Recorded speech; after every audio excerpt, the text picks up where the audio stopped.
الصلاة والسلام على خاتم النبيين سيد الأنبياء والمرسلين وعلى آله وصحبه أجمعين. إن الله وملائكته يصلون على النبي يا أيها الذين آمنوا صلوا عليه وسلموا تسليما. اللهم صل على سيدنا ومولانا محمد وعلى آل محمد مبارک وسلم. قابل احترام معزز اور محترم بزرگوں، بھائیوں اور ساتھیوں، السلام علیکم ورحمۃ اللہ وبرکاتہ. اللہ تعالیٰ نے ہمیں یہاں کلمہ خیر پہ جمع کیا، اس کا شکر ہے، اور ہمیں اس کے حضور یہ دعا کرتے رہنا چاہیے کہ وہ ہمیں ہمیشہ کلمہ خیر پہ جمع کرے اور کلمہ خیر پہ ہمیں منتشر کرے اور کلمہ خیر پہ ہمارا اختتام کرے اور قیامت کو بھی ہمیں اہل خیر کے ساتھ کھڑا کرے. شمسی برس کا، شمسی سال کا آج پہلا دن ہے. ہم سب کو اپنے لیے، اپنے اس شہر کے لیے، اس علاقے کے لیے جہاں ہم موجود ہیں، اور اس مملکت خداداد اسلامی جمہوریہ پاکستان کے لیے اور کل عالم کے مسلمین اور مسلمات، مومنین و مومنات کے لیے دعا کرنی چاہیے کہ اللہ تعالی ہماری مصیبتوں کو کم کرے، ہماری مشکلات کو کم فرمائے، اور یہ برس گزشتہ برسوں کی طرح ہمارے لیے، اس ملک کے لیے اور کل امت اسلامی کے لیے مشکلات کا سال نہ ہو، آسانیوں کا سال ہو، خیر کا سال ہو. اور ہر سال ایک تازہ ہمارے لیے آفت لے کے آتا ہے. ہماری اعمال کی کمزوری ہے، ہمارے گناہوں کا سبب ہے، اور خاص کر اس وقت جس غیر یقینی صورتحال سے دنیا گزر رہی ہے، جس آفت سے، جس وبا سے، اللہ تعالیٰ ہر ایک کو اس آفت سے، بلا سے، وبا سے محفوظ رکھے اور ہم سب کی حفاظت فرمائے. اور وہ وبائیں، وہ آفتیں جو بدن کی تکلیف اور بیماری کا یا موت کا سبب ہیں، اللہ تعالیٰ ہمیں ان سے بھی محفوظ رکھے. وہ آفتیں، وہ بلائیں، وہ بیماریاں جو عقل کی تکلیف اور موت کا سبب ہیں، اللہ تعالیٰ ہمیں ان سے بھی محفوظ رکھے. وہ آفتیں، وہ وبائیں، وہ بیماریاں جو ہماری روح کی تکلیف کا اور موت کا اور المیے کا سبب ہیں، اللہ تعالیٰ ان سے بھی ہمیں محفوظ رکھے. اور مومن وہی ہے جو ہمیشہ اپنے کل کی حفاظت کرتا ہے. کل میں یہ سب چیزیں ہیں، بدن بھی ہے، عقل بھی ہے اور روح بھی ہے. بدن کی توانائی، عقل کی توانائی، روح کی توانائی، یہ تینوں ایک مومن کے ایمان کے اجزاء ہیں مختلف، جن کو جمع کر کے اس کا کل بنتا ہے. یعنی عقل اور روح اللہ کی طرف متوجہ ہوں لیکن بدن بدعمالیاں کرتا رہے تو محض نیت پہ صلہ نہیں ملتا، اعمال صالحہ بھی ضروری ہیں. اور بدن کوشاں رہے ریاضت میں اور مشقت میں، لیکن عقل گمراہ ہو تو بھی نتیجہ خیر پہ نہیں نکلتا. تو ہر چیز کا ایک سمت کے اندر جانا ضروری ہے. اور میرے بھائیوں اور بزرگوں، آپ ایک سادہ سی بات دیکھیں کہ دنیا کو دیکھنے کا ہر ایک کا اپنا اپنا نقطۂ نظر ہوتا ہے. جس کے پاس جس طرح کا علم ہے، جس طرح کا تجربہ ہے، وہ دنیا کو اسی نظر سے دیکھتا ہے۔ سیاست دان کا اپنا علم ہے، معیشت دان کا اپنا علم ہے، سائنسدان کا اپنا علم ہے، قانون دان کا اپنا علم ہے، ظاہر دیکھنے والوں کا اپنا علم ہے، اور فقیر کا اپنا علم ہے۔ ہر ایک دنیا کو اپنے علم سے دیکھتا ہے۔ یدی میں سواں ایک سادی جی مثال سننا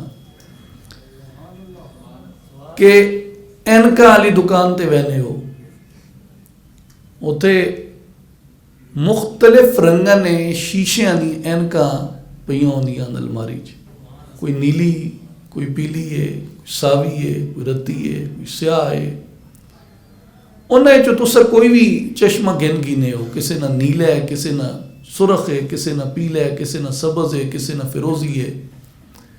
وہ چشمہ لا کے تے تسا جن ٹائم آسمان در دیکھنے ہو، یا سفید چیزاں دیکھنے ہو، یا کسی صاف منظراں دیکھنے ہو، وہ ہر چیز سواں اس رنگ نہیں نظر آسی جس رنگ نہ تسا چشمہ لایا۔ جڑی اینک لائی ہے، ہر چیز اس رنگ نے اندر سواں ڈھلی ہوئی نظر آتی ہے۔ انسان نے زندگی میں جو علم سیکھا ہوتا ہے، اس نے وہ چشمہ لگایا ہوتا ہے، وہ ہر چیز کو اسی اینک سے دیکھتا ہے، اسی رنگ سے دیکھتا ہے۔ حضرت شیخ فرید الدین عطار رحمۃ اللہ تعالی علیہ، انہوں نے اپنی کتاب منطق الطیر میں ایک بڑی دلچسپ حکایت لکھی ہے۔ شیخ عطار کو آج ہماری نوجوان نسل بہت کم جانتی ہے، ورنہ پاک و ہند کے جو علمی مراکز تھے، ان کے اندر جو بے لوث ہونے کی، بے طمع اور بے لالچ ہونے کی جو روایت تھی، اس کے اندر عطار کی خوشبو رچی بسی تھی۔ اور مولانا فرید الدین عطار وہ شخص تھے جن کے لیے مولانا جلال الدین رومی نے یہ کہا تھا کہ ہفت شہر عشق را عطار گشت، ہفت شہر عشق را عطار گشت، ما ہنوز اندر خمیں یک کوچائم۔ مولانا رومی فرماتے ہیں کہ عشق کے 7 شہر تو عطار نے پھر لیے، عشق کے 7 شہر تو عطار نے پھر لیے، میں تو ابھی پہلے شہر کے پہلے کوچے کی پہلی نکڑ پہ کھڑا ہوں۔ تو رومی جیسا آدمی بھی ان کا اتنا مداح، اتنا مشتاق اور اتنا عاشق تھا۔ تو عطار رحمۃ اللہ علیہ نے منطق الطیر میں یہ حکایت لکھی ہے کہ ایک بادشاہ نے ایک محل بنوایا، اور اس نے اس محل کے لیے معیار یہ رکھا کہ اس کی کسی چیز کے اندر بھی نقص نہیں ہوگا۔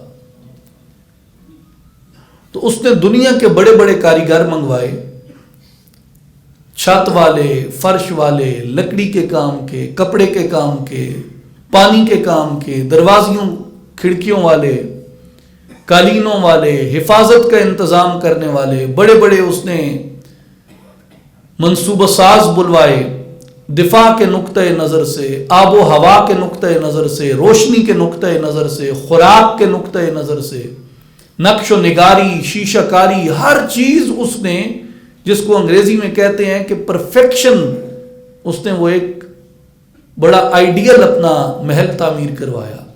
اور جب وہ محل بن گیا تو اس نے دنیا کے دیگر کاریگروں کو بلوایا جو اپنے فن میں ماہر تھے اور طاق تھے، اور ان کو کہا کہ تم میں سے کوئی میرے محل کے اندر عیب تلاش کر کے دکھائے، کوئی نقص تلاش کر کے دکھائے۔ تو بادشاہ کے حکم سے وہ سب لوگ چلے گئے، انہوں نے جا کے محل کا، قلعے کا معائنہ کیا، فرش دیکھے، فرنیچر دیکھا، چھتیں دیکھیں، رنگ روغن دیکھے، نقش و نگار دیکھے، باغیچہ دیکھا، پھول دیکھے، گھاس دیکھی، سیوریج دیکھا، پانی کا نظام دیکھا، روشنی کا، ہوا کا، ایک مکان کی، محل کی جتنی اجزاء ہو سکتی ہیں، ہر ایک فنکار نے اپنے اپنے فن کے مطابق جائزہ لیا. دفاع والوں نے اپنا لیا، بھائی دشمن حملہ کرتا ہے یا کوئی اس کے اندر حملہ ہو جاتا ہے، یہ کیا اس کا انتظام ہے اس کی حفاظت کا. تو سب نے بادشاہ کے محل کا معائنہ کیا اور دربار عام میں جمع ہوئے.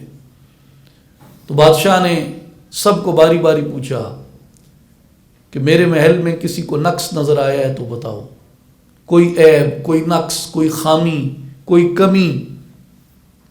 تو سب نے تائید کی کہ یہ ایسا محل ہے جس کے اندر کوئی نقص اور کوئی عیب نہیں ہے. تو وہاں ایک فقیر بھی بیٹھا تھا. فقیر کہتا ہے بادشاہ سلامت، سب نے اپنے اپنے ہنر سے آپ کے محل کا جائزہ لیا ہے، مجھے بھی اللہ نے ایک ہنر دیا ہے، مجھے بھی اللہ نے ایک ہنر دیا ہے.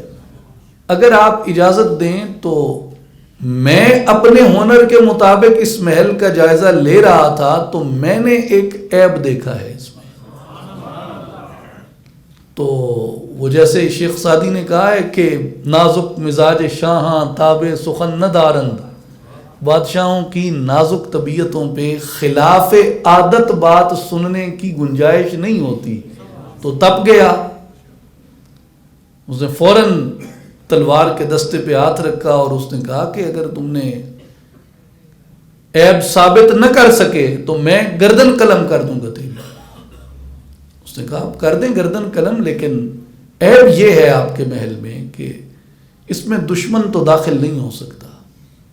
راحت کا بھی بھرپور انتظام ہے کہ خوبصورت رنگ ہیں، رنگ دیکھ کے جسم کو ایک خاص طرح کی راحت ملتی ہے. پھول دیکھ کے آنکھوں کے ذریعے ایک خاص راحت ملتی ہے. آپ نے نرم اور قیمتی بستر بچھائے ہیں، ان سے آپ کے جسم کو راحت ملتی ہے. لیکن فقیر نے کہا بادشاہ سلامت، جب سوتے ہوئے کبھی موت یاد آ گئی تو یہ ساری راحت جسم سے نکل جائے گی، یہ پھولوں کے رنگ مرجھا جائیں گے، اور جب اسرائیل نظر آیا تو یہ زندگی کی ساری رونق ختم ہو جائے گی. اس لیے آپ کے محل میں نقص یہ ہے کہ اسرائیل کو روکنے کا کوئی دروازہ نہیں ہے. اسرائیل کو روکنے کا کوئی دروازہ نہیں ہے. تو یہ آپ کو کتنا معلوم ہے کہ آپ اس محل میں کتنی راحتیں سمیٹ لیں گے. وہ اگلے مرحلے بھی تو آ سکتا ہے، اگلے لمحے آ سکتا ہے. ہر ایک کا اپنا فن ہے، ہر ایک کا اپنا جوہر ہے، ہر ایک اپنے فن سے دنیا کا جائزہ لیتا ہے، دنیا کو دیکھتا ہے. اور جو فقیر ہے وہ اپنے فن سے، اپنے ہنر سے دنیا کو دیکھتا ہے. اس لیے فقیر کی جو نظر ہے اور مومن کی جو نظر ہے، جو مومن کی نظر ہے، جو مومن کی آنکھ ہے، وہ اس دنیا پہ اور اس کی متاع پہ نہیں رہتی، بلکہ وہ آخرت کی طرف دیکھتا ہے، آگے کی دنیا کی طرف دیکھتا ہے کہ اس کے بعد کیا آنے والا ہے میری طرف. اس لیے مومن رہتا اس دنیا میں ہے، مگر اپنے اعمال کو اس دنیا سے زیادہ آخرت کے لیے مفید بناتا ہے. کہ اس دنیا کے اعمال تبھی مفید ہیں اگر وہ آخرت کے لیے مفید ہیں. جسے علامہ اقبال رحمۃ اللہ علیہ فرماتے ہیں کہ نگاہ موت پہ رکھتا ہے مرد دانش مند. اللہ نے جسے دانش دی ہے، جسے عقل دی ہے، وہ اپنی نگاہ زندگی پہ نہیں رکھتا بلکہ وہ اپنی نگاہ موت پہ رکھتا ہے. کیوں؟ کہ یہ جو مقام ہے، یہ جس دنیا کے اندر ہم آئے ہیں، یہ عارضی قیام گاہ ہے، یہ ہمارے مراحل میں سے ایک مرحلہ ہے. آپ غور کریں کہ اس دنیا میں آنے سے پہلے ایک مرحلہ ہر انسان کا ماں کے بطن میں گزرتا ہے، وہ اس دنیا سے بھی ہوتا ہے اور اس دنیا سے نہیں بھی ہوتا. وہ عالم ارواح کے اور دنیا کے درمیان ایک مقام برزخ ہے. جیسے جو قبر ہے یہ آخرت اور دنیا کے درمیان ایک برزخ ہے، اسی طرح جو بطن مادر کے اندر بچہ رہتا ہے وہ دنیا کے اور عالم ارواح کے درمیان ایک برزخ ہے. اور اس برزخ سے بھی پہلے انسان عالم ارواح کے اندر اس کی روح رہتی ہے. اور اس سے بھی پہلے اللہ تعالیٰ نے انسان کی خلقت و تخلیق کا واقعہ بیان کیا ہے کہ اس نے آدم علیہ السلام کے جسم کو کیسے تیار کیا. اور آدم علیہ السلام کے جسم کی تخلیق سے بھی پہلے اس نے یہ بتایا ہے کہ ایک مرحلہ انسان پہ ایسا بھی گزرا ہے لم یکن شیئا مذکورا، جس میں یہ کوئی قابل ذکر شے ہی نہیں تھا. اب قابل ذکر شے نہ تھا، وہاں سے عالم ارواح میں آیا. عالم ارواح سے وجود آدم علیہ السلام کا ظہور ہوا اور ان کو بنایا گیا، ان کو تخلیق کیا گیا. اور آدم علیہ السلام کے بعد نسل انسانی آگے چلی اور ماں کے پیٹ سے اس کا ایک مرحلہ آتا ہے. تو یہ اتنے مراحل انسان گزار کے یہاں پہ اس دنیا میں آتا ہے. آپ نے کسی کو دیکھا ہے جو یہاں مستقل رہتا ہو آگے؟ ابراہیم بن ادم سے یہی سوال کیا تھا فقیر نے. فقیر جب آیا اس کے محل میں تو اس نے کہا جی میں سائل ہوں. ابراہیم بن ادم اپنے تخت پہ بیٹھے تھے، کہتے ہیں بولو.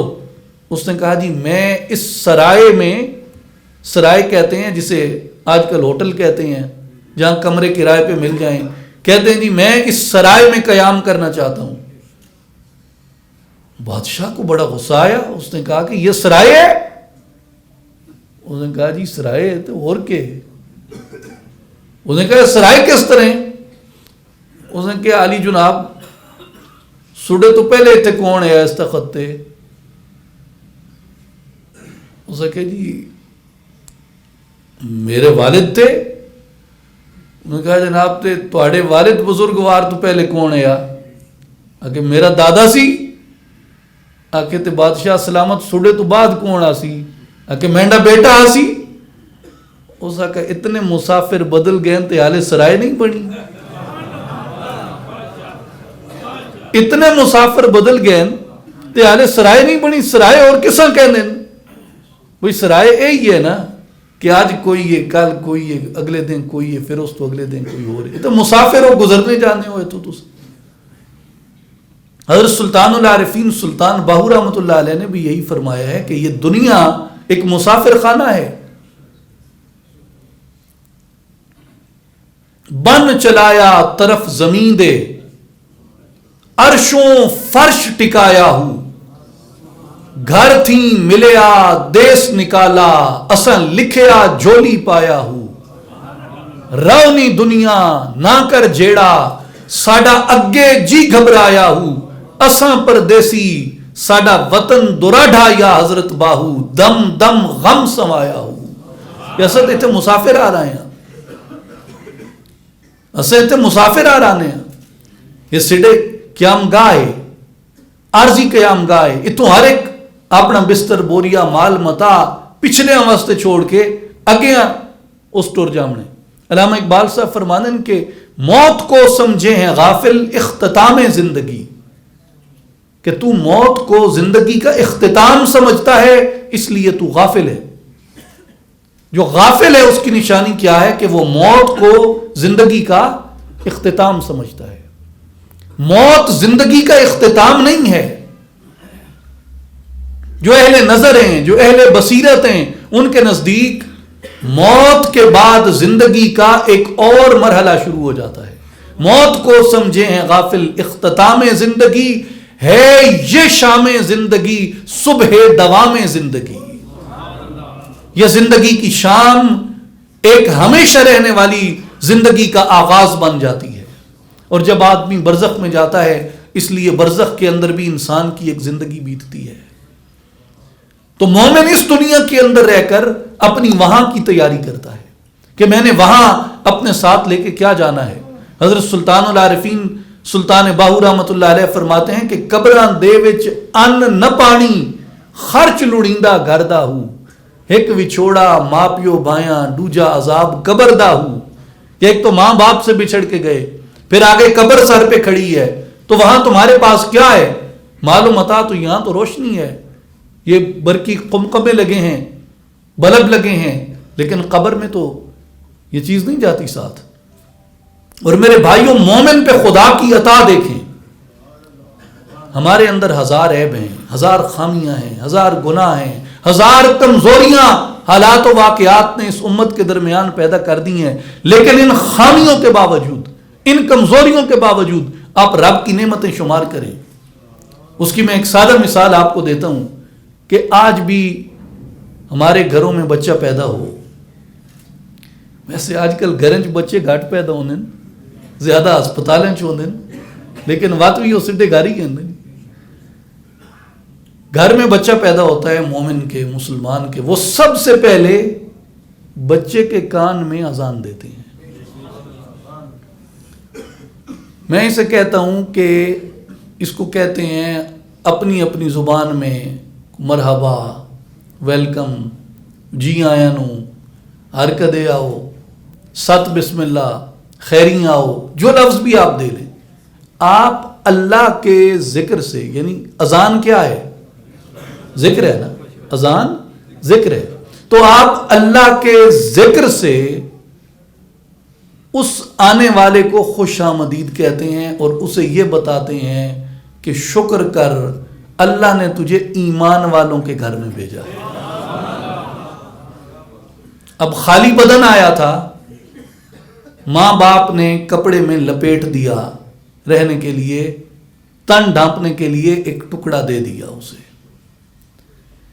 اب جب جانے لگتا ہے تو جو غسال ہے وہ چیتھڑا اتار لیتا ہے جو ماں باپ نے پہنایا تھا،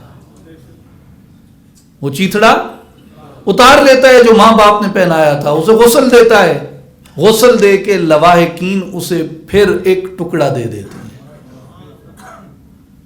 خالی ہاتھ آیا تھا، نہ کوئی دولت، نہ مال و متاع، نہ منصب، نہ عہدہ، نہ سونا، نہ چاندی، نہ مراعات، نہ کوئی اور چیز، خالی ہاتھ تھا۔ اور اب جا رہا ہے تو بھی خالی ہاتھ ہے، جب آیا تھا تو بھی لواحقین نے ایک ٹکڑا ڈال دیا تھا تن ڈھانپنے کا، اب جا رہا ہے تو بھی غسال علامت ہے اس بات کی کہ جو تو نے یہاں کمایا تھا وہ تو اپنا یہاں غسل کے تختے پہ چھوڑ رہا ہے، اتار رہا ہے۔ اب پھر وہی ایک ٹکڑا تجھے ملے گا جو لواحقین نے دیا تھا، اور وہ ٹکڑا دے کے پھر جب اس کو رخصت کرنے لگتے ہیں تو ہم سب صفیں بنا کے کھڑے ہو جاتے ہیں، جو پیش امام ہے وہ پھر تکبیر بلند کرتا ہے۔ یہ خدا کی عطا ہے ہم پہ کہ ہم جب آتے ہیں تو لواحقین وصول کرتے ہوئے اللہ کا ذکر کرتے ہیں، اور جب ہم جاتے ہیں لواحقین رخصت کرتے ہوئے بھی اللہ کا ذکر کرتے ہیں۔ ایک تو یہ اس کی عطا ہے، لیکن اس کے ساتھ اس کے اندر ایک یہ حقیقت بھی پنہاں ہے کہ ہم میں سے کوئی یہاں رہنے کے لیے نہیں آتا، خالی ہاتھ آتا ہے اور یہاں سے خالی ہاتھ جاتا ہے۔ کوئی یہاں پہ اپنے ساتھ کوئی چیز نہ لے کے آتا ہے نہ لے کے جاتا ہے۔ اگر کوئی دولت اپنے ساتھ لے کے جاتا ہے تو اعمال صالحہ کی اور ایمان کی دولت اپنے ساتھ لے کے جاتا ہے، ایمان کی دولت اپنے ساتھ لے کے جاتا ہے۔ تو صوفیاء کرام نے اور اولیاء کرام نے ہمیں ایک راہ دکھائی، وہ راہ اللہ کی پاک کتاب اور نبی پاک علیہ الصلوۃ والسلام کی سنت کی اور حضور کے خلق کی راہ ہے، کہ یہ راہ ہے جس راہ پہ چل کے، جس پہ زندگی بسر کر کے تم اپنی قبر کو بھی روشن کر سکتے ہو اور تم اپنی آخرت کو بھی سنوار سکتے ہو۔ حضرت سلطان العارفین سلطان باہو رحمۃ اللہ علیہ نے ایسے ہی مومنین کی توصیف کے لیے فرمایا تھا کہ نام فقیر تنہا دا باہو قبر جناں دی جیوے ہو۔ کہ زندہ مومن وہ ہے، فقیر وہ ہے، کامیاب وہ شخص ہے جس کی قبر زندہ رہتی ہے. اور قبر کس کی زندہ رہتی ہے؟ جس کا دل زندہ ہو جاتا ہے، جس کا باطن روشن ہو جاتا ہے. میرے بھائیوں اور بزرگوں، یہ ایک خاص امتزاج ہے جو ہمیں آج سمجھنے کی ضرورت ہے. خاص طور پہ سیدنا امام جنید بغدادی رضی اللہ تعالیٰ عنہ کا جو نقطۂ نظر ہے، جو تمام صوفیاء کرام کا نقطۂ نظر ہے، یعنی وہ قادری ہوں، سہروردی ہوں، چشتی ہوں، رفاعی ہوں، جو طریقت جنید پہ ہیں، اور وہ بھی جتنے شیوخ نقش بند ہیں، حضرت خواجہ بہاؤالدین نقش بند رحمۃ اللہ علیہ ہوں، حضرت خواجہ عبید اللہ احرار رحمۃ اللہ علیہ ہوں، حضرت شیخ مجدد شیخ احمد سرندی رحمۃ اللہ علیہ ہوں، ان سب کا جو نقطۂ نظر تھا ان اولیاء کا، وہ یہ تھا کہ بغیر ظاہر کے کوئی باطن نہیں ہے، اور بغیر باطن کے کوئی ظاہر نہیں ہے. اور اس کی جو عمدہ تشریح ہے وہ سیدنا امام مالک رحمۃ اللہ علیہ نے کی. اب امام مالک جو ہیں وہ طبقہ فقہا میں اور طبقہ مجتہدین کے اندر شمار ہوتے ہیں. یعنی عام طور پہ آپ نہیں سنیں گے کہ امام مالک صوفی تھے، وگرنہ میں وہ قول آپ کو ابھی پیش کرتا ہوں. اس سے پہلے ایک بات آپ کو بتا دوں کہ یہ جتنے ہمارے فقہا تھے، محدثین تھے، متکلمین تھے، مجتہدین تھے، مفسرین تھے، محدثین تھے، اصولیین تھے، یہ سبھی جہاں اپنے ظاہر کو علم ظاہر سے آراستہ کرتے، کتاب سے، سنت سے، منطق سے، حکمت سے، فلسفے سے، اصول سے، لغت سے، سخن سے، کلام سے اپنے آپ کو مزین کرتے، وہاں یہ اپنے باطن کی تربیت کے لیے مختلف اہل باطن، اولیاء، صوفیاء، زہاد اور متقین کی خدمت میں جا کے بیٹھتے. ہماری 4 بڑی فقہیں کہی جاتی ہیں اہل السنہ میں، چاروں برحق فقہیں ہیں. سیدنا امام اعظم ابو حنیفہ رحمۃ اللہ علیہ کی فقہ حنفی، سیدنا امام مالک ابن انس امام دار الہجرت رحمۃ اللہ علیہ کی فقہ مالکی، سیدنا امام محمد ادریس الشافعی رحمۃ اللہ علیہ کی فقہ شافعی، اور سیدنا امام احمد ابن حنبل رحمۃ اللہ علیہ کی فقہ حنبلی. سیدنا غوث پاک رضی اللہ تعالیٰ عنہ حنبلی تھے. تو یہ چاروں فقہیں برحق ہیں. ان چاروں کے جو امام ہیں، بانی ہیں، ان کی میں آپ کو ایک ایک بات بتاتا ہوں.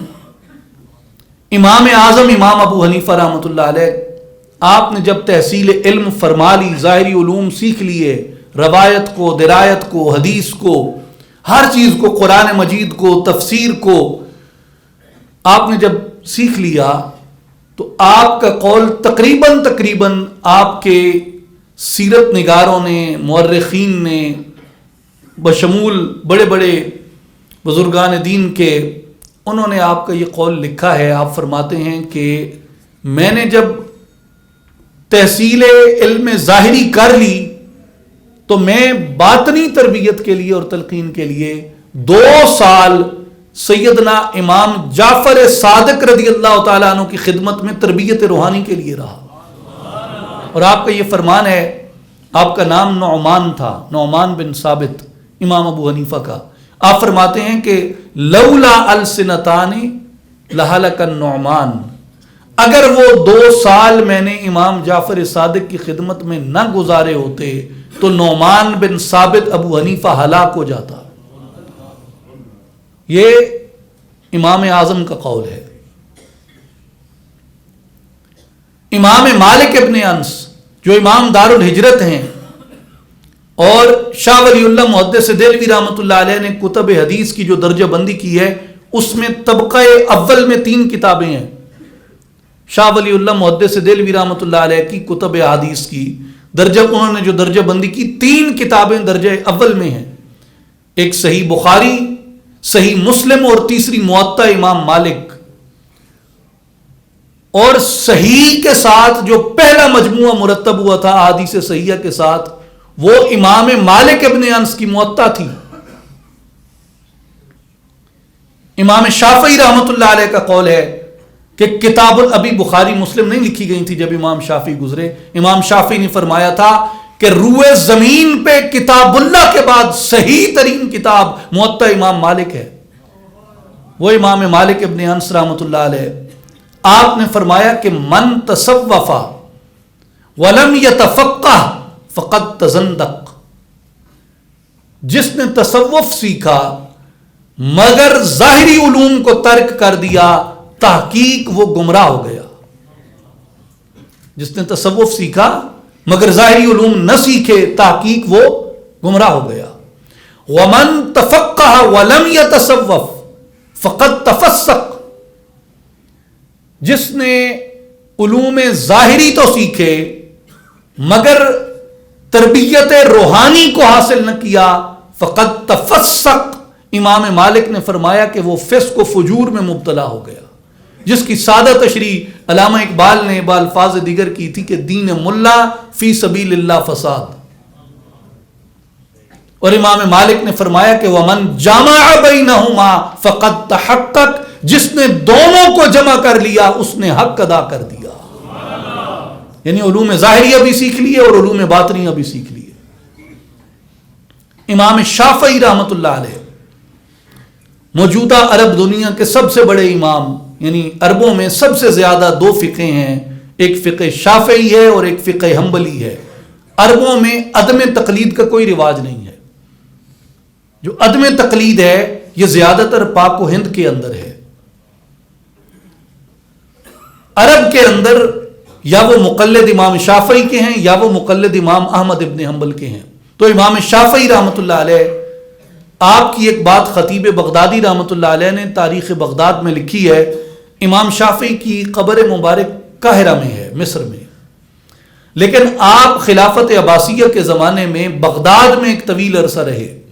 اور امام شافعی رحمۃ اللہ علیہ فرماتے ہیں کہ میں جب بغداد میں تھا تو مجھے کئی عقدے پیش آ جاتے. یہ بڑی یاد رکھنے کی بات ہے. آپ فرماتے ہیں مجھے کئی عقدے پیش آ جاتے، کئی مشکلات مجھے پیش آ جاتی، تو میں کیا کرتا؟ لَأَتَبَرَّكُ بِأَبِي حنیفہ، میں ابو حنیفہ سے برکت حاصل کرتا. 150 ہجری میں امام اعظم کا انتقال ہے اور 150 ہجری میں امام شافعی کی ولادت ہے. تو بغداد کے قیام میں وہ امام ابو حنیفہ سے برکت کیسے حاصل کرتے ہیں جبکہ امام ابو حنیفہ تو اس سے 30-40 سال پہلے وفات پا چکے؟ تو کیسے برکت حاصل کرتے ہیں وہ؟ امام شافعی رحمۃ اللہ علیہ فرماتے ہیں کہ وہ برکت میں ایسے حاصل کرتا کہ مجھے جب کبھی کوئی مسئلہ آتا میں امام اعظم ابو حنیفہ کی قبر انور پہ جاتا، قبر کے قریب 2 رکعت نماز نفل ادا کرتا اور اللہ تعالیٰ کے حضور ہاتھ اٹھا کے اس مقام برکت سے دعا کرتا، میرے ہاتھ ابھی نیچے نہ آتے کہ اللہ تعالیٰ میری اس مشکل کو حل فرما دیتا. وہ فرماتے ہیں کہ یہ برکت میں امام اعظم ابو حنیفہ سے حاصل کرتا. دوسری بات امام شافعی کی، امام شافعی رحمۃ اللہ علیہ اتنے بڑے عالم، یعنی چند لوگ ہیں علماء اسلام میں جن کو امیر المؤمنین فی الحدیث کہتے ہیں. امیر المؤمنین فی الحدیث، ان میں امام مالک بھی ہیں، امام بخاری ہیں، امام مسلم ہیں اور امام احمد ابن حنبل ہیں اور امام شافعی رحمۃ اللہ علیہ ہیں. امیر المؤمنین فی الحدیث امام شافعی رحمۃ اللہ علیہ اتنا بڑا عالم، اتنا بڑا فقیہ، مجتہد، مگر آپ کے جو شیخ تھے جن سے آپ اپنے معاملات روحانی بیان کیا کرتے وہ شیخ شیبان رائی رحمۃ اللہ علیہ تھے اور وہ امی بزرگ تھے. امی کسے کہتے ہیں؟ امی آکھنے جیڑا ان پڑھ ہوئے، جس ظاہری علم نہ پڑھیا ہوئے. حضرت سلطان صاحب رحمۃ اللہ علیہ نے بھی فرمایا ہے کہ من و محمد عربی ہر دو امی بودے ہیں، کہ میرے پاک نبی صلی اللہ علیہ وآلہ وسلم بھی ظاہراً کہیں نہیں پڑھے اور فرماتے ہیں کہ فقیر باہو بھی ظاہراً کہیں نہیں پڑھا. اگرچہ مارا نیست دل میں ظاہر ز علم باطنی جاں گشت طاہر، اگرچہ میں نے ظاہری علم نہیں پڑھا مگر علوم باطنیہ سے اللہ تعالیٰ نے میرے ظاہر کو بھی روشن فرما دیا ہے. تو امام شافعی اتنے بڑے عظیم محدث، فقیہ، مجتہد، امام، مگر شیبان الرائی کے پاس جا کے بیٹھتے. چوتھی فقہ حنبلی سیدنا امام احمد ابن حنبل رحمۃ اللہ تعالی علیہ، آپ سیدنا بشر حافی رحمۃ اللہ علیہ سے اکتساب فیض کرتے اور اکتساب علوم روحانیہ کرتے. تو اس کے بعد بھی بات کی جا سکتی ہے، یعنی امام سرخسی کی تاریخ پہ، حافظ ابن حجر اسقلانی کی تاریخ پہ، امام زرقانی کی تاریخ پہ، امام سیوطی کی تاریخ پہ، اور جو عقیدے کے امام ہیں، امام عمر النصفی ہوں، امام ابو منصور ماتریدی ہوں، امام ابو بکر باقلانی ہوں، امام حجت الاسلام ابو حامد الغزالی رحمۃ اللہ تعالی علیہ ہوں، امام ابو الحسن اشعری رحمۃ اللہ علیہ ہوں، امام ابو منصور ماتریدی رحمۃ اللہ علیہ ہوں، امام سعد الدین تفتزانی، یہ جتنے امام عقیدہ ہیں ان کی بھی اسی طرح کی تاریخ ہے. یعنی امام غزالی رحمۃ اللہ علیہ آپ امام المناطق تھے، یعنی یہ جو ریشنلسٹ موومنٹ تھی، جو لاجیشنز تھے، پیور لاجک پہ، پیور ریزن پہ جو یقین رکھتے تھے، امام غزالی اپنے عہد کے سب سے بڑے منطقی تھے. اور ایسی معرکۃ الاراء کتب ہیں، وہ مقاصد الفلاسفہ ہو، تحافت الفلاسفہ ہو، یعنی فارابی، ابن سینا، اس پائے کے جو بڑے بڑے منطقی تھے، بڑے بڑے علماء تھے، سائنسدان تھے، طبیعیات کے ماہرین تھے، امام غزالی کی منطق کے سامنے نہیں ٹک سکتے تھے. لیکن امام غزالی فرماتے ہیں کہ ایک مقام ایسا آ گیا کہ میرے اندر اضطراب پیدا ہو گیا کہ اگر علم صرف منطق پہ کھڑا ہے تو جس منطق سے میں حقیقت کا اقرار کرتا ہوں، میں نے منطق پہ اتنا عبور پا لیا ہے کہ میں اسی منطق سے حقیقت کا انکار بھی کر سکتا ہوں. تو حقیقت کدھر ہے پھر؟ کیا حقیقت منطق پہ قائم ہے؟ یہاں آپ کو اصول جو ہے عقیدہ کا وہ آپ کو یہ بتاتا ہے. اور جو سارا مقدمہ تھا حضرت علامہ اقبال رحمۃ اللہ تعالی علیہ کا وہ یہ تھا کہ فقط حس سے کام نہیں چلتا، فقط عقل سے کام نہیں چلتا، حس اور عقل کے ساتھ مخبر صادق کی خبر ضروری ہے، جو سچ کی خبر دینے والا ہو. یعنی وحی، اور وحی کے خاتمے کے بعد یعنی ختم نبوت کے بعد وہ صوفیاء کاملین کا طبقہ ہے اللہ تعالیٰ نے جن کو باطنی علوم اور مشاہدات عطا فرمائے. امام غزالی رحمۃ اللہ علیہ آپ نے پھر ایک موقع پہ آ کے جب اضطراب بہت بڑھ گیا، آپ شیخ الجامعہ بغداد تھے.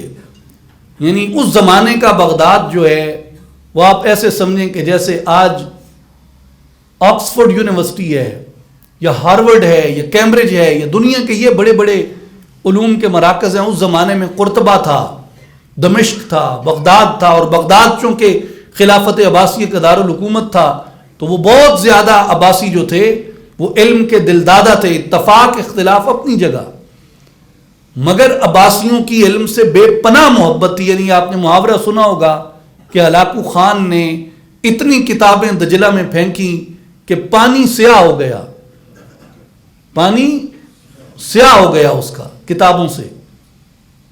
تو یہ کتابیں کس نے جمع کی تھیں؟ یہ ظاہر ہے کہ اس وقت کے حکمرانوں کا ذوق اور شوق علمی تھا، تو انہوں نے یہ کتب جمع کی تھی. تو اس زمانے میں آپ شیخ الجامعہ تھے بغداد کے اور سب سے نوجوان تھے، یعنی ان فوان شباب میں آپ شیخ الجامعہ بنے. مگر آپ ایک گھوڑا،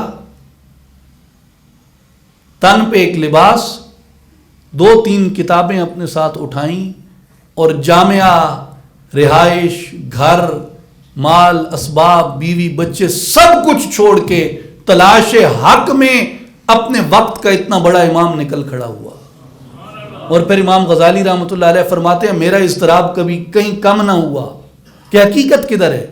فرماتے ہیں پھر میری اتفاق سے 4 لوگوں کی کتابیں میں نے پڑھی.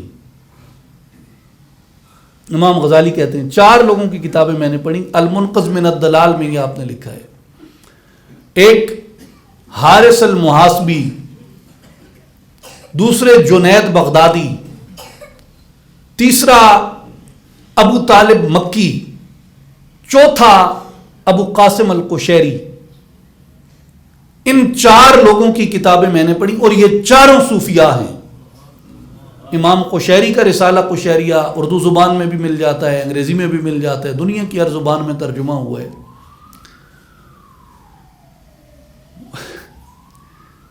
ماں اجازت ہے تھوڑی گستاخی کر کے نا، اہل علم بیٹھے انہاں واسطے بھی یہ گل بڑی مفید ہے کہ اگر تساں رسالہ قشیریہ نا مقدمہ پڑھ کے نو نا سواں یہ پتہ لگ ویسی کہ یہ جڑے جیلی تے فراڈیے پیر لگے پھر دن یہ 21ویں صدی چ پیدا نہیں ہوئے، 446 یا 48 ہجری امام ابو قاسم القشیری دی وفات ہے، تو ہن 1443 ہجری ہے، تو کتنے سال ہو گئے انسان؟ 1000 سال قمری لیونر کیلنڈر دے مطابق، قمری کیلنڈر دے مطابق 1000 سال پہلے وہ لکھیا گیا ہے۔ تو اگر مقدمہ پڑھو تو سواں اینج لگ سی کہ اے اج نے جیلی فراڈیے پیران دے بارے چ امام ابو قاسم قشیری لکھے کہ میں اس واسطے کتاب پہ لکھنا کہ لوگاں دس سکاں کہ فراڈیاں نے وچ تے اصل نے وچ فرق کے وے۔ کئی بندے پوچھتے نا کہ یار بنام تصوف بڑا فراڈ ہونا ہے، میں کہتے ہیں کدی سنیے کہ کینیانی کرنسی پہ جیلی وکنی گئی؟ کیوں بھائی کدی سنے تو سن کہ کینیانی جیلی کرنسی پہ وکنی؟ کہ نہیں۔ میں کہ کیوں؟ آخر کرنسی نہیں ویلیو کوئی نہیں۔ میں کہتے کرنسی یورو جیلی وکنا ہے، ڈالر جیلی وکنا ہے، پاؤنڈ جیلی وکنا ہے، کیوں؟ کہ کرنسی نہیں ویلیو ہے، ہر بندے یہاں پتا اور چلا نہ چلا یہ چل سی۔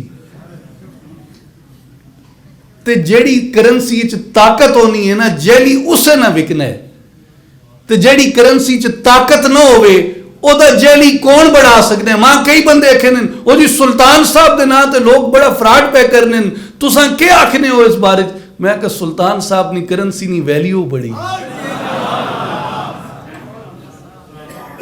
کرنسی نی ویلیو ہے نا تے جال سازاں پتا بھائی یہ نہ اسا گنساں تے لوگاں اساں اگے لا گنساں اپنا راہ نہیں۔ لیکن اگر کچھ اس طرح کے لوگ، اور آج کل بڑا مسئلہ یہ ہے کہ غلط چیز جو ہے وہ ویسے بھی زیادہ سپریڈ ہوتی ہے، زیادہ پھیلتی ہے سوشل میڈیا پہ، مجھے بھی کئی لوگ بیچتے ہیں بڑے عجیب و غریب، اور میں تو خود دیکھتا ہوں اور بڑا حیران ہوتا ہوں کہ یار پیری مریدی اینی بھی ہو سکنی، یہ مذاق ہے نا، دین نہ ایک مذاق ہے، بزرگاں نے سلسلے نہیں توہین ہے، تحقیر ہے۔ اساں اتنے یہ زمین جیڑی جتھے اسی بیٹھے ہاں اس سڈی تے جا ہے، سڈے واسطے اجنبی نہیں، سڈے واسطے بھی اجنبی نہیں۔ حضرت سلطان محمد اصغر علی صاحب رحمۃ اللہ علیہ، حضرت سلطان محمد عبدالعزیز رحمۃ اللہ علیہ، حضرت محمد حبیب سلطان رحمۃ اللہ علیہ، حضرت سخی محمد امیر سلطان رحمۃ اللہ علیہ، حضرت سخی نور احمد سلطان رحمۃ اللہ علیہ، حضرت سلطان غلام باہو رحمۃ اللہ علیہ، پشتاں اتنے لگیاں آنیاں تے اج تک کسے فقیر نے سفید دامن تے سواں ایک چھینٹ نظر نہ آئی ہو سی۔ رچیا بسے ہویا اتنے بزرگاں نے سلسلے، انہوں نے دعاواں، انہوں نے تربیت اج تک لوگوں نے اندر لگی آنی۔ کئی باری میں بانگ دوہل کہنا کہ اج بھی اگر اس خطے نے اندر رہندی سہندی مروت ہے یا عاجزی ہے، اے صوفیانی تربیت نہیں برکت ہے، صوفیانی تربیت نہیں برکت ہے۔ اتنے پاکستان بن گیا، کیوں پاکستان کیا بنیا؟ آخر جی پاکستان کا مطلب کیا؟ پاکستان کا مطلب کیا؟ پاکستان کا مطلب کیا؟ اے لا الہ الا اللہ جدتے اسی جان دینے ہیں، اے لا الہ الا اللہ سڈے اندر کہیں پایا؟ اے لا الہ سڈے اندر انہاں پایا جنہاں ساں اے دسیا کہ کلمے نال میں ناتی دھوتی، کلمے نال ویائی ہوں، کلمے میرا پڑھیا جنازہ، کلمے گور سہائی ہوں، کلمے نال بہشتی جانا، کلمہ کرے صفائی ہوں، مڑن محال تنانو باہو جنہ صاحب آپ بلائی ہوں۔ میرے بھائیو ایک کلمے نہیں محبت کہیں پائی سیڑے اندر؟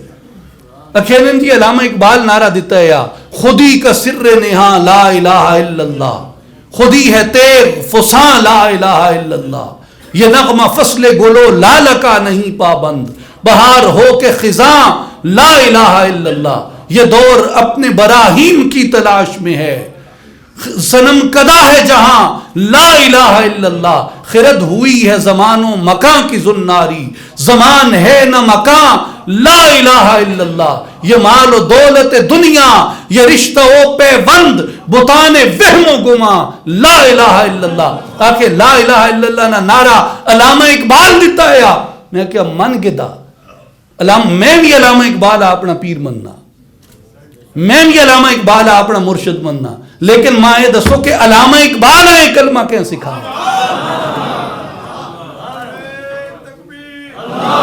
دلیل سن گنو وات نعرہ لائے، دلیل سن گنو وات نعرہ لائے، تے نعرہ نام ہی لاؤ تے میں نعرے مراون نہیں آنا، میرا مقصد گل دسنے۔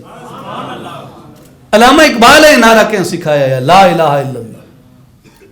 دو کتاباں، ایک کتاب دا نام ہے نور الہدا،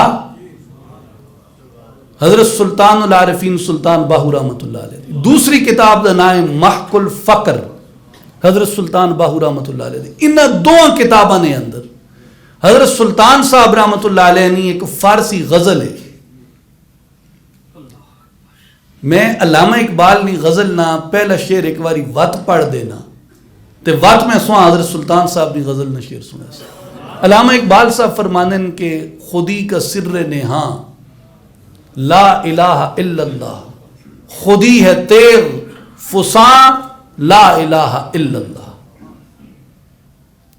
حضرت سلطان صاحب رحمۃ اللہ علیہ نے علامہ اقبال دی وفات ہوئی ہے 1938، حضرت سلطان العارفین رحمۃ اللہ علیہ دی وفات ہوئی ہے 1691، ٹھیک ہے 1691۔ حضرت سلطان صاحب فرمانن کے کلید کفل جناں لا الہ الا اللہ، نجات مردوں میں جان لا الہ الا اللہ، نبود ملک ملائک نہ دور چرخ کبود کہ بود دور اما لا الہ الا اللہ۔ آکے ساں نعرہ پاکستان بڑھانے واسطے علامہ اقبال سکھایا ہے، میں کہتے علامہ اقبال ہے نعرہ صوفیاء نے سکھایا ہے، جس لا الہ نہیں محبت ملک بڑھے۔ علامہ اقبال نے یہ جڑی غزل شعراء تو استفادہ کر دیں، اس سے کوئی قباحت نہیں، ممانعت نہیں، میں بھی شاعر ہوں، کئی سو بزرگاں تو استاذہ تو فارسی اردو بندہ استفادہ کر دے۔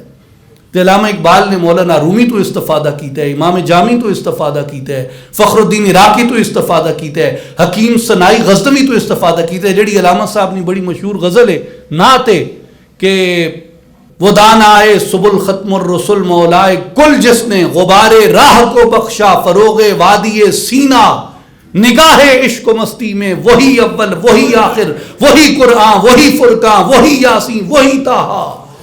یہ علامہ اقبال آپ دستے نگلے شعر کہ میں اے تصور کتوں گدا، کہ علامہ صاحب فرمانن کہ سنائی کے سمندر میں غواصی نکی، ورنہ ابھی اس بحر میں باقی تھے لاکھوں لولوئے لالا، کہ میں اے موتی جڑے سونے شعر نے سواڈے اگے رکھن نعت پاک نی صورت وچ، اے میں حکیم ثنائی غزنوی دے کلام وچوں کڈے۔ تو شعراء تو استفادہ کرنے جڑا اردو نہ بہت بڑا غالب اعظم بڑے ہاں، وہ غالب صاحب نہ تے سارا کلام ہی بے دل نے کلام وچوں اخذ شدہ۔ گھر ملے حضرت بے دل کا خط لوح مزار، اسد آئینہ پرواز معانی مانگے۔ تو بزرگ استفادہ کرنے اس غلط گل نہیں ہے، کوئی چھوٹی گل نہیں ہے۔ اقبال چھوٹا نہیں ہو جلنے دے نال، اقبال ہی رہنا، وہ بلکہ اور بلند ہو بہنا۔ جس تے ماں یقین ہونا کہ حضرت سلطان العارفین سلطان باہو رحمۃ اللہ علیہ نے اپنی زبان نے اندر 400 سال پہلے جو پیغام دیتا، وہ 400 سال بعد علامہ اقبال نے اپنی زبان پیغام ہوئی دیتا۔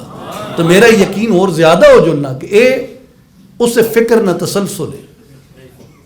تو میرے بھائی اور بزرگوں، جڑی اولیاء کرام دے سلسلے انہوں نے جو تربیت کی تھی، آج تک ہمارے سینوں کے اندر ہماری تربیت میں وہ چیز رچی بسی ہوئی ہے، وہ جاری و ساری ہے۔ اور امام غزالی رحمۃ اللہ علیہ نے امام قشیری کی بات کی، جہاں سے مجھے یہ بات یاد آئی، تو امام قشیری نے اپنے مقدمے میں لکھا ہے کہ نقل کو دیکھ کے اصل کا انکار مت کرو، نقل کو دیکھ کے اصل کا انکار مت کرو۔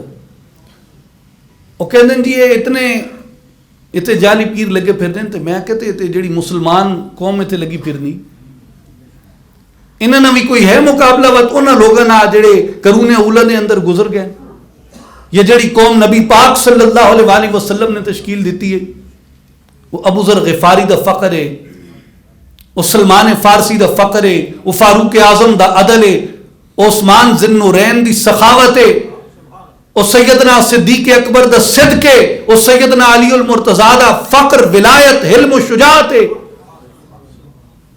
کتنے رکھ سوئی نا۔ تو میرے بھائیو، امام غزالی فرماتے ہیں کہ یہ 4 لوگ تھے، محاسبی، جنید، قشیری اور ابو طالب مکی۔ ان 4 کو پڑھ کے مجھے یہ معلوم ہوا کہ اگر حقیقت تلاش کرنی ہے تو حقیقت محض عقلی دلیلوں سے نہیں تلاشی جا سکتی، حقیقت کے لیے کسی مرد کامل کی صحبت اختیار کرنا پڑتی ہے، اور یہی طریقہ امام اعظم ابو حنیفہ کا تھا، یہی طریقہ امام مالک کا تھا، یہی طریقہ امام شافعی کا تھا، یہی طریقہ امام احمد ابن حنبل کا تھا، یہی طریقہ تمام علماء اسلام کا رہا۔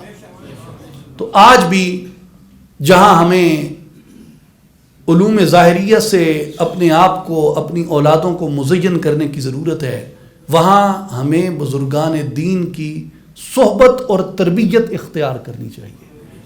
جو علم ہے یہ درس گاہ سے آتا ہے، اور جو حلم ہے یہ کسی شیخ کامل کی تربیت سے نصیب ہوتا ہے۔ علم کے ساتھ حلم ضروری ہے، اور اگر علم اکیلا ہو تو وہ امام مالک نے جیسے کہا کہ من تفقہ ولم یتصوف فقد تفسق، وہ فسق و فجور میں مبتلا ہو جاتا ہے جس علم کے ساتھ حلم شامل نہ ہو۔ میں آخری بات آپ سے عرض کر کے اجازت چاہوں گا، آخری ایک نکتہ اس پہ سمجھ لیں کہ جو آج بھی ہمیں درکار ہے وہ طریق باطنیہ ہے۔ مثال کے طور پہ آپ اس کی تفصیل میں اگر جائیں تو پوری ایک الگ نشست درکار ہے۔ میں ایک بات کہہ رہا ہوں، آپ کسی بھی عالم سے اس بات کی تصدیق کر سکتے ہیں، جسے ہم مسلک رضا کہتے ہیں۔ مسلک رضا، امام اہل السنہ الشاہ امام احمد رضا خان حنفی القادری برکاتی رحمۃ اللہ تعالی علیہ کا جو مسلک ہے، جن میں آپ نے بعض مدارس سے اور بعض تحریکوں سے اختلاف کیا، وہ چند بڑے بڑے مسائل کیا ہیں؟ آپ اگر ان چند بڑے بڑے مسائل پہ غور کریں تو آپ کو یہ معلوم ہوگا کہ ان تمام مسائل کا تعلق عالم روحانیہ سے ہے اور علوم روحانیہ سے ہے۔ نور بشر کا جو مسئلہ ہے یہ سرکار دو عالم صلی اللہ علیہ وآلہ وسلم کے روحانی فضائل کا مسئلہ ہے۔ یا رسول اللہ کہنے کا اور یہاں سے ندا لگا کے درود و سلام پڑھنے کے مسئلے پہ جو اختلاف ہے، یہ خالصتاً اپنی نیچر میں اور اپنی فلسافیکل پوزیشن میں یہ ایک اسپرچول ایشو ہے، روحانی مسئلہ ہے۔ علم غیب کا جو مسئلہ ہے یہ ایک روحانی مسئلہ ہے، اور علم غیب پہ مجھے بات یاد آئی، علم غیب پہ اعلیٰ حضرت امام احمد رضا خان رحمۃ اللہ علیہ کی جو مارکۃ الآراء کتاب ہے، جو آپ نے خانہ کعبہ کے سامنے بیٹھ کے 8 گھنٹوں میں لکھی، دولت المکیہ بالمادۃ الغیبیہ، اعلیٰ حضرت کی کتاب ہے۔ اعلیٰ حضرت فرماتے ہیں کہ میرے جگر میں درد تھا اور مجھے شدید بخار تھا، اور کوئی میری حالت نہیں تھی کہ میں کتاب لکھتا، لیکن چیلنج تھا۔ تو آپ فرماتے ہیں کہ میں فجر پڑھ کے زمزم کے چشمے پہ گیا، پانی پیا، اور بیت اللہ شریف کے دروازے کے سامنے آ کے بیٹھ گیا۔ وہاں بیٹھ کے میں نے مراقبہ کیا، اور میں نے عرض کی کہ بار الہ اپنے حبیب صلی اللہ علیہ وآلہ وسلم کے صدقے میری مدد کر. ایک سوال آن پڑا ہے، جواب اس کا لکھنا ہے، نہ کتب ساتھ ہیں، نہ لائبریری ساتھ ہے، نہ صحت ہے، کیسے لکھوں؟ کچھ سوجھ نہیں رہا. تو فرماتے ہیں میں نے مراقبہ کر کے جیسے آنکھ کھول کے بیت اللہ کے دروازے کی طرف دیکھا تو میں نے دیکھا دروازے میں سید الانبیاء جلوہ فرما ہے. آپ کے دائیں کندھے کے ساتھ سیدنا علی المرتضیٰ کھڑے ہیں اور آپ کے بائیں کندھے کے ساتھ سیدنا غوث پاک کھڑے ہیں. اور فرماتے ہیں جیسے میں نے دیکھا تو مجھے مضمون القاء ہو گیا کہ میں نے کیا لکھنا ہے. تو آپ کے مسلک کا امام اتنے بڑے مسئلے پہ جو کتاب تصنیف کر رہا ہے وہ ایک روحانی تجربے سے، ایک صوفیانہ تربیت ہے نا. مراقبہ کرنا ایک صوفیانہ تربیت ہے جو کسی شیخ کی نگرانی میں سیکھی جاتی ہے اور ہر کس و ناقص کو کروایا بھی نہیں جاتا. تو اتنے بڑے علمی مسئلے پہ امام شافعی بھی یہی کہتے تھے کہ میں امام ابو حنیفہ کی قبر پہ جاتا ہوں، اور امام احمد رضا خان رحمۃ اللہ علیہ بھی یہی فرماتے ہیں کہ میں نے مراقبہ کیا اور اس سے میرے سینے پہ یہ مضمون القاء ہوا اور میں نے اس کو تصنیف کیا. تو اس کے علاوہ بھی جتنے مسائل ہیں، یعنی قبور صالحین کی زیارت جو ہے یہ خالصتاً روحانی مسئلہ ہے. تو میرے بھائی اور بزرگوں، اگر علم میں اور حلم میں دوری آ جائے، فقہ میں اور فقر میں بعد آ جائے، فقہ میں اور فقر میں فقیہ اور فقیر الگ الگ چلنے لگ جائیں تو معاشرے ایسے ہی بگاڑ کا شکار ہوتے ہیں جیسے آج ہو رہے ہیں. تو علم کے ساتھ حلم تلاش کرو، فقہ کے ساتھ فقر تلاش کرو، ظاہر کے ساتھ اپنے باطن کو سنوارو، اور جو اخلاق نبوی ہے اس کو تھامو. یہ بد دعا ہوگی اس قوم کے لیے کہ کوئی یہ کہے کہ یہ قوم اخلاق سے خالی ہو جائے. میرے بھائیوں، اختتام گفتگو کا یہ ہے کہ ہمیں جہاں اپنے ظاہر کو عبادات سے مزین کرنے کی ضرورت ہے، اس کے ساتھ ساتھ ہمیں اپنے آپ کو اخلاق مصطفی سے مزین کرنے کی ضرورت ہے. نبی پاک صلی اللہ علیہ وآلہ وسلم کے روضہ اقدس سے حاضری دے کے آپ باب السلام سے سامنے آتے ہیں، معاجہ شریف سے آپ سلام کر کے باب جبریل سے باہر نکلتے ہیں. کونے میں جالی مبارک پہ امام عبداللہ حداد الیمانی کا ایک شعر لکھا ہے، وہاں جالی مبارک پہ آپ میں سے جن کو زیارت نصیب ہوئی ہے انہوں نے پڑھا ہوگا. نبی عظیم خلقہ خلق الذی لہ عظم الرحمن فی سید الکتب.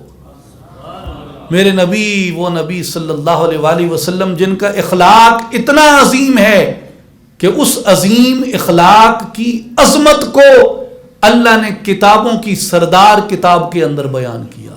وَإِنَّكَ لَعَلَىٰ خُلُقٍ عَظِيمٍ. اے میرے حبیب صلی اللہ علیہ وسلم، ہم نے آپ کو اخلاق کے اعلیٰ ترین درجے پہ فائز کیا ہے. مولانا رومی رحمۃ اللہ علیہ فرماتے ہیں در بہاراں کے شود سر سبز سنگ، در بہاراں کے شود سر سبز سنگ، خاک شوتا گل بروید رنگ رنگ. کیا کہ پتھر تے ہزار بارشیں گزر ونجنا تے پتھر تے پھل نہیں جمنا. ہزار بارشیں گزرن تے پتھر تے پھل نہیں جمنا. خاک شو آکے اس واسطے پتھر نہ بن اور جلیا مٹی بن. پتھر نہ بن مٹی بن. کیوں کہ مٹی تے بارش پوے تے مٹی چو پھل جمنے. امام شافعی رحمۃ اللہ علیہ کے اشعار مجھے یاد آ گئے. وہ فرماتے ہیں کہ ان الفقیہ هو الفقیہ بفعلہ لیس الفقیہ بقولہ ومقالہ وقد الرئیس هو الرئیس بخلقہ لیس الرئیس بقومہ ورجالہ. امام شافعی رحمۃ اللہ علیہ فرماتے ہیں کہ فقیہ وہ فقیہ ہے جو اپنے عمل میں فقیہ ہو. فقیہ وہ ہے جو اپنے عمل میں فقیہ ہو. صرف وہ فقیہ نہیں ہے جس کا نطق اچھا ہو اور جس کی مقال اچھی ہو. اور سردار کون ہے؟ وقدر رئیس. سردار کون ہے؟ سردار کا معاملہ بھی کہا اسی طرح ہے. سردار وہ ہے جو اپنے اخلاق میں سردار ہو. سردار وہ نہیں ہے جس کے پیچھے لڑنے کے لیے ایک لٹھ بردار ٹولہ کھڑا ہو. لٹھ بردار سردار نہیں ہوتے، لٹھ بردار ہوتے ہیں امام شافعی کے نزدیک. لیس الرئیس بقومہ ورجالہ. سردار کون ہے؟ وقدر رئیس هو الرئیس بخلقہ. جو اپنے اخلاق میں سردار ہوتا ہے. میرے بھائیوں، ہمیں سرداران اخلاق کی ضرورت ہے جو اپنے اخلاق کے اندر جامع ہوں، اپنے اخلاق کے اندر قوی ہوں اور ان کے اخلاق سے خلق مصطفیٰ کی خوشبو آئے، ان کے اخلاق سے خلق صدیق کی خوشبو آئے، خلق صحابہ، خلق اہل بیت کی خوشبو آئے. اللہ تعالی ہم سب کو عمل کی توفیق عطا فرمائے اور ہماری قوم کو اس امت سے اللہ تعالیٰ کبھی اہل خلق، اہل باطن، صوفیاء کاملین اور علماء ربانیین کو ختم نہ کرے. اور اللہ تعالیٰ ہمیں ہر زندگی کے پہلو میں حبیب مصطفیٰ شہ الاولاق صلی اللہ علیہ وآلہ وسلم کی سنت سے اور اپنی کتاب سے منور کرے، معطر کرے. الف اللہ چنبے دی بوٹی میرے من وچ مرشد لائی ہو. نفی اسبات دا پانی ملیا ہر رگے ہر جائی ہو. اندر بوٹی مشک مچایا جاں پھلن تے آئی ہو. جیوے مرشد کامل باہو جیں بوٹی لائی ہو. وآخر دعوانا ان الحمد للہ رب العالمین.